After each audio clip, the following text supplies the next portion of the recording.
The lottery ticket sat on my kitchen table for hours before I checked it. Not because I didn't care, but because life had trained me not to expect miracles. I was used to surviving, not winning. Still, something nudged me, an uneasy curiosity, so I finally picked up my phone and typed in the numbers. My breath stopped. I checked once, then again, then a third time, my fingers trembling so badly I almost dropped the phone. The numbers matched, every single one. The screen confirmed it in bold letters, millions. I sat down hard in the chair, my heart pounding like it was trying to escape my chest. This was it, the moment people dream about, the kind of moment that rewrites an entire life. I laughed once, a short, shaky sound, then covered my mouth as tears spilled over. Relief, shock, gratitude, fear, all tangled together. My first instinct was to call my family. My finger hovered over my mother's name. Then my brothers, my sisters, and then I stopped. I don't know exactly why. Maybe it was the memory of how money had always caused tension in our family. The arguments over inheritance, the quiet resentment when someone did better than the rest. Or maybe it was the small voice inside me whispering, what if they love you differently once they know? I wanted to believe our bond was stronger than money, that their care for me wasn't conditional, that I mattered simply because I was me. So I made a choice, one that felt heavy, but necessary. I told no one. Instead of celebrating, I locked the news away like a secret too fragile to share. I went to bed that night staring at the ceiling, wondering if this miracle was a blessing or a test. A few days later, I created the test. I called my parents and told them I was struggling financially, that rent was overdue, that I felt overwhelmed and scared. My voice cracked, not because I was lying well, but because the emotions were real. I had struggled for years before this. I told myself this wasn't manipulation. I wasn't asking for miracles, just kindness. Understanding, a little help, emotional or otherwise. If they offered support, I would know the truth. If they didn't, I would know that too. As I waited for their response, my chest tightened. The money sat untouched, invisible, while I stood emotionally exposed. In that moment, I realized something important. Winning the lottery hadn't made me rich yet. But what I was about to lose or discover might cost me far more than money. The silence after my parents' response stayed with me long after the call ended. It wasn't loud or dramatic. It was worse, polite, dismissive, final. They hadn't asked how bad things really were or whether I was eating properly. They hadn't offered advice beyond vague reminders about responsibility. The call ended with a promise to talk again soon, but we all knew it was the lie. I stared at my phone, waiting for it to ring back. It didn't. I told myself not to jump to conclusions. Families were complicated. Maybe they needed time, so I reached out to the people I believed would never turn away. My siblings. My brother answered first. I explained carefully, choosing my words so I didn't sound desperate. I told him I might need temporary help, just until I got back on my feet. He laughed, a short, sharp sound that caught me off guard. "Man, I've got my own mess," he said. "You always figure things out. Don't make this my problem." Before I could respond, the line went dead. My sister was worse. She didn't laugh. She sighed loudly, as if I'd personally offended her. "Why do you always wait until things are bad?" she asked. "I can't help you. I've got a business to run and bills of my own." Her words stung, not because they were harsh, but because they were familiar. I had heard that tone before. Every time someone needed me, it disappeared. Now that I needed something, it was suddenly inconvenient. Over the next few days, the pattern repeated itself. An aunt suggested I move back home and start over properly, her voice thick with judgment. A cousin left my message on read and posted vacation photos an hour later. Friends I had lent money to, in the past, suddenly became impossible to reach. I wasn't asking for luxury. I wasn't even asking for money from most of them. I was asking not to feel alone. What hurt the most was how quickly the warmth faded. Conversations became shorter.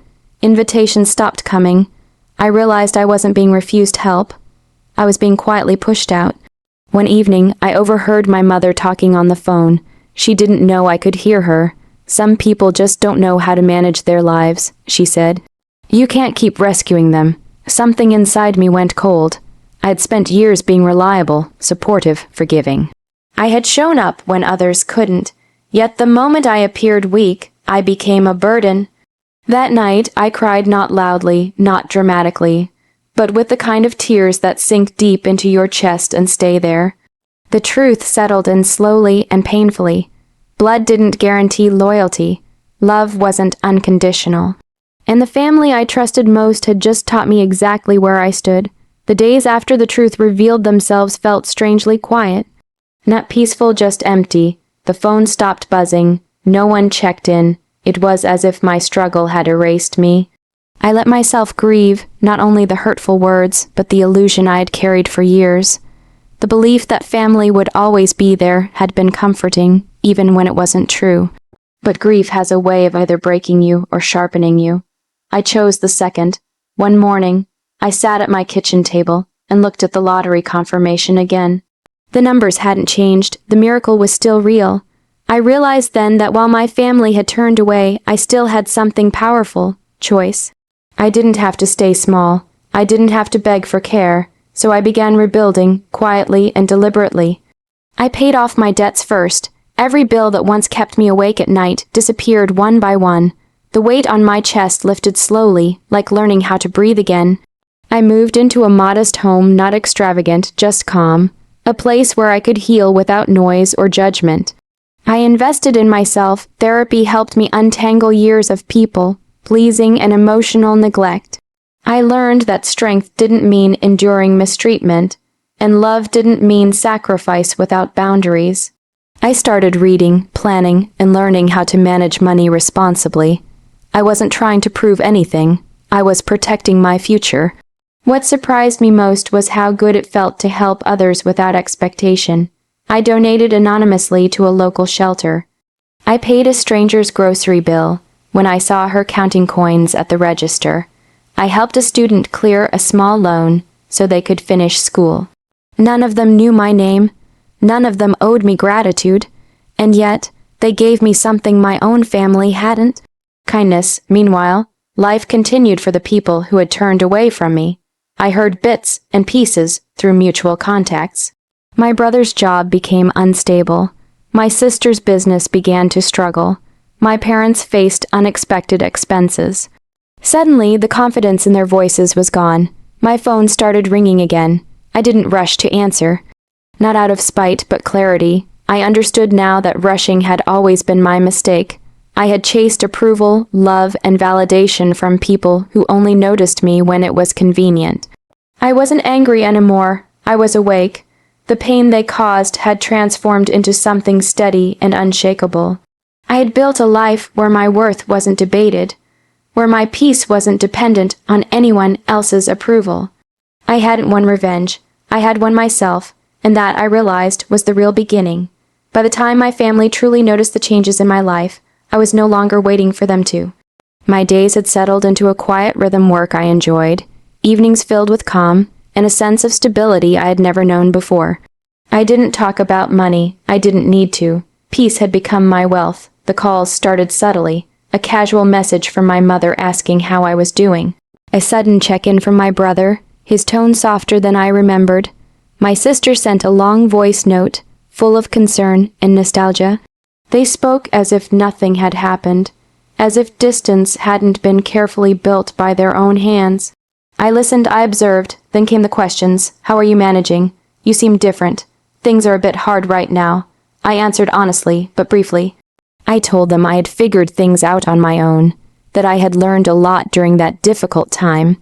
I didn't offer details. I didn't offer help, not because I wanted them to suffer, but because I understood something they hadn't learned yet. Support given out of guilt or pressure isn't love. Months later, the truth surfaced on its own. A small article featured a project I had funded anonymously, and my name appeared by accident. From there, everything unraveled quickly. The dots connected, the lottery, the timing, the silence. The phone rang nonstop, apologies poured in, voices cracked, regrets spilled out, heavy and urgent. They told me they would have helped if they'd known, that they never realized how bad things were, that families should stick together. I let them speak. I didn't interrupt. When it was my turn, I didn't raise my voice. I didn't need you to know I had money. I said calmly, I needed you to care when you thought I didn't. There was nothing more to explain. I didn't cut them off completely. I didn't punish or humiliate them. I simply adjusted the distance between us to match the effort they had shown.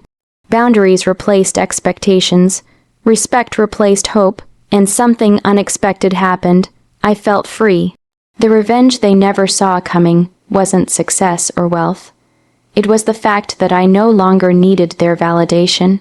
I had built a life rooted in honesty, generosity, and self-respect. They lost access not because I was cruel, but because I had grown. Money revealed the truth, silence delivered the lesson, and peace became the ending they never expected. Sweet, quiet, and entirely mine.